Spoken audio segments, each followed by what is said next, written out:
Hello दोस्तों, structure classes में आपका फिर से स्वागत है। गाइस, इस लेक्चर में चर्चा करेंगे अपन एग्जाम के हिसाब से बहुत ही इंपॉर्टेंट क्वेश्चनों के बारे में एग्जाम गाइड एनालिसिस में। ठीक है, तो आज का अपना पहला क्वेश्चन है, कर्क रेखा भारत के कितने राज्यों से होकर गुजरती है? तो बताइए दोस्तों, कर्क रेखा है वो भारत के कितने राज्यों से होकर गुजरती है?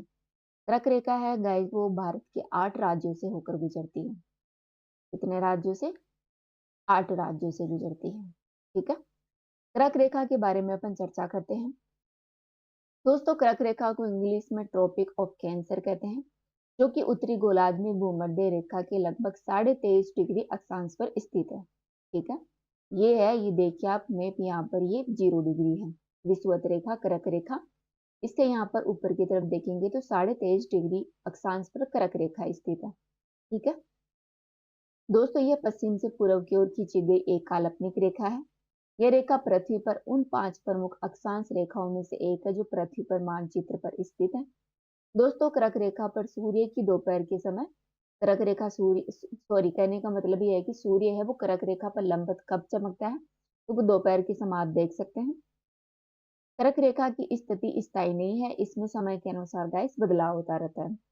कर्क रेखा के बीच के क्षेत्र को गाइस उष्ण कटिबंधीय क्षेत्र, मतलब कर्क रेखा और विषुवत रेखा के बीच के क्षेत्र को उष्ण कटिबंधीय क्षेत्र कहा जाता है।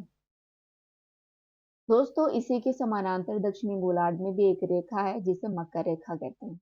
राइट, मान लीजिए ये है एक विश्व का मैप है, ये बीच की रेखा है, ये 0 डिग्री है, ये रेखा है 23.5 डिग्री और निचले वाली रेखा है 23.5 डिग्री।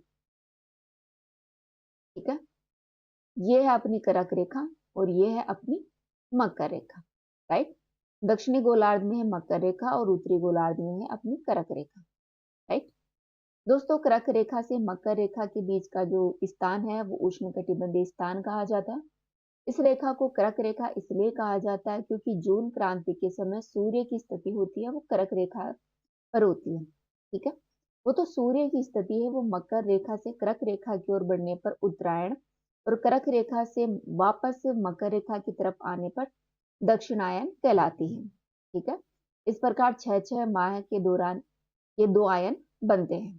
ठीक है, मकर रेखा की तरफ जब सूर्य आता है तो उसे उत्तरायण कहते हैं और वापस से सॉरी मकर रेखा से कर्क, ये अपनी मकर रेखा है, यहाँ से सूर्य कर्क रेखा की तरफ आता है तो उसे उत्तरायण कहते हैं और कर्क रेखा से वापस सूर्य मकर रेखा की तरफ जाते हैं तो इसे दक्षिणायन कहा जाता है।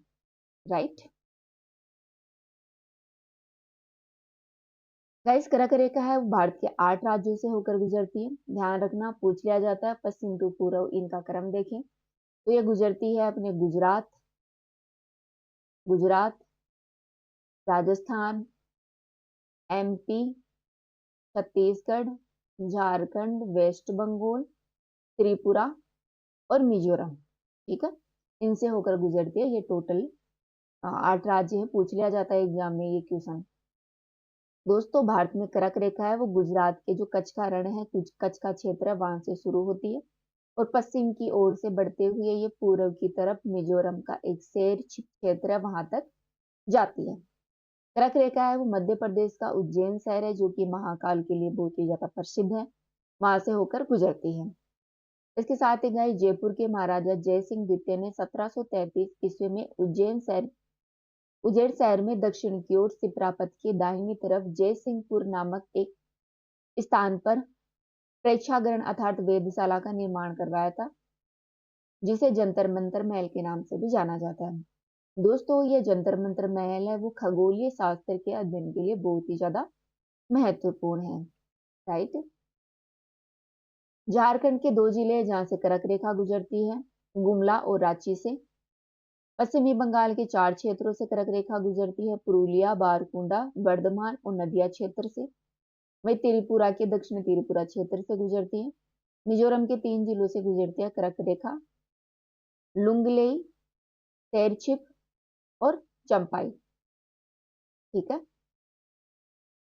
दोस्तों, इस तरह ये ट्रिक है, मित्र पर गमछा झार। इस ट्रिक से आप ध्यान रख सकते हैं ये मैप है, कर्क रेखा किन राज्यों से गुजरती है। राइट, आगे है अडाउद्दीन का झोपड़ा कहाँ स्थित है? दोस्तों, अडाउद्दीन का झोपड़ा है वो अपने अजमेर में स्थित है। राइट। इसका निर्माण है वो कुतुबुद्दीन ऐबक था, जो कि दिल्ली का शासक बना था। उसके कहने पर इसका निर्माण करवाया गया था।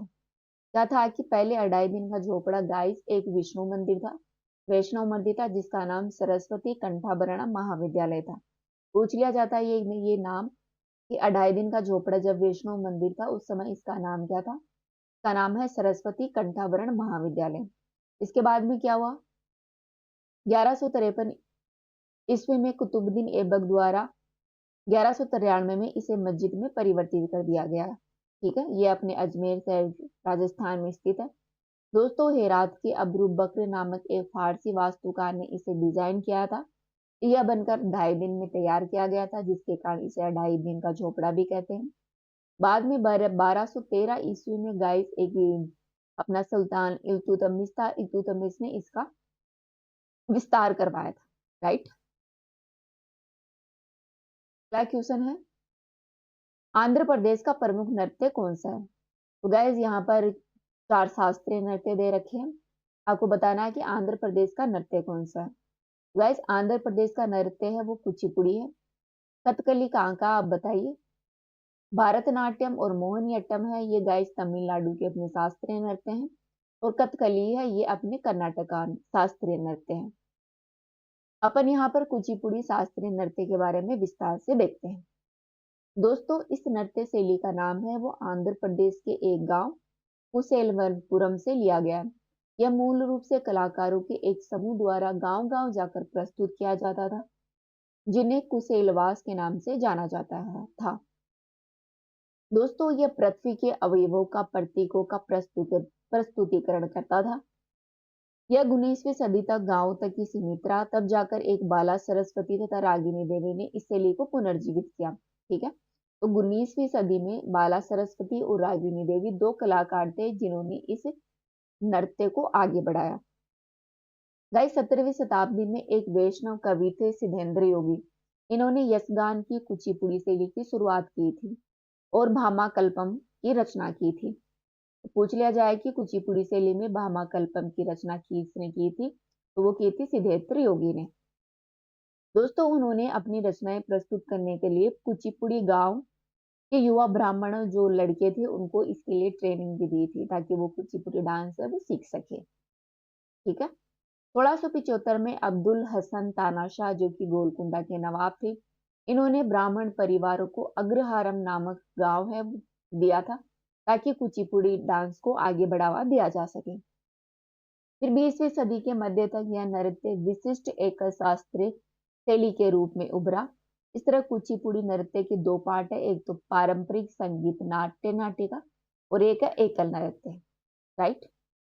एक नृत्य तो जो वर्तमान 20वीं सदी में उभर कर आया वो एकल नृत्य है कुचिपुड़ी का, और जो पुराने समय से चला आ रहा था वो पारंपरिक संगीत नृत्य नाटिका नृत्य है कुचिपुड़ी का। दोस्तों, एकल नृत्य में मांडुका शब्दम, इसमें मेंढक की कहानी प्रस्तुत की जाती है। साथ ही जल चित्र नृत्यम, नृत्य करते समय नर्तक अपने पैरों की अंगुलियों से फर्श पर चित्र बनाता है इसमें। साथ ही बाल गोपाल तरंग आदि का जो नृत्य है वो किया जाता है एकल नृत्य में। पूछ लिया जाता है कि मंडूका शब्दम जल चित्र नृत्य बाल गोपाल तरंग कौन से नृत्य शैली से जुड़े हुए हैं? तो ध्यान रखना ये कुचिपुड़ी नृत्य शैली से जुड़े हुए हैं। कुचिपुड़ी एकल गायन शैली की संरचना की बात करें तो इसके पार्ट है वो भागवत पुराण की कहानियों पर आधारित होते हैं, लेकिन इनका विषय है गाइस वो धर्मनिरपेक्ष होता है। राइट। प्रदर्शन में सोलकत, पट्टाशरा अर्थात नृत्य भाग जहां शरीर को हिलाया जाता है, और काउथ मस नृत्य भाग जिसमें कलाबाजी की जाती है आदि का प्रस्तुत किया जाता है। तो पूछ लिया जाए कि सोलकत, पटाक्षरा और कउथ मस ये कौन से नृत्य से जुड़े हुए हैं शब्द हैं? तो ये अपने कुचिपुड़ी नृत्य से जुड़े हुए शब्द हैं। इसके प्रदर्शन के ढंग की बात करें तो नृत्य की शुरुआत है वो देवताओं के आह्वान के साथ होती है। इसके बाद नृत्य होता है जिसमें गैर कथा और अमृत नृत्य शैली शामिल होती है। गाइस, इसमें अक्सर जाति स्वरूपम शामिल होता है। इसके बाद अगला जो पड़ाव होता है वो शब्दम का होता है। जिसमें 10 अवतार जैसे इष्टतम कथात्मक जो रचना है वो की जाती है, मतलब 10 अवतार है जैसे जो प्रदर्शन कला है वो इसमें प्रस्तुत की जाती है। बाद में भामा कल्पम से सत्यभामा के प्रवेश तक कथाखंड को इसमें सफल बनाया जाता है। इसके बाद गाइस गायन शुद्ध नृत्य अभिनय में बदल जाता है, जिसमें साहित्यिक और संगीतमय रूप जैसे पदक, जाविल, लोकम उपस्थित होते हैं। इसमें मर्तक कयोपकथन का प्रयोग किया जाता है। दोस्तों, दर्शन आमतौर पर तरंगम के साथ समाप्त होता है। इसके साथ तरंगम के साथ यह समाप्त होता है। जाकर्षण लीला, तरंगिनी आदि के अंश इसमें गाए जाते हैं। राइट। इसमें संगीत की बात करें तो पीतल की थाली पर खड़े होकर नर्तक पैरों को सख्त पदनम पद में बंद कर लेता है। तो पूछ लिया जाए कि कौन सा नृत्य है जहां पर पीतल की थाली पर खड़े होकर नृत्य किया जाता है, तो वो कुचिपुड़ी नृत्य है। दोस्तों, इसमें सिर पर पानी का एक घड़ा रखकर कलाबाजी का कौशल का प्रदर्शन किया जाता है। कुचिपुड़ी नृत्य है वो शास्त्रीय नृत्य कर्नाटक संगीत का एक एग्जाम्पल है। मतलब दो जो भारत में शास्त्रीय संगीत की दो शैलियां हैं, एक तो हिंदुस्तानी शास्त्रीय संगीत, एक है कर्नाटक शास्त्रीय संगीत। कर्नाटक शास्त्रीय संगीत है वो पूर्ण रूप से स्वदेशी शास्त्रीय संगीत है। तो कर्नाटक संगीत का ही पार्ट है कुचिपुड़ी।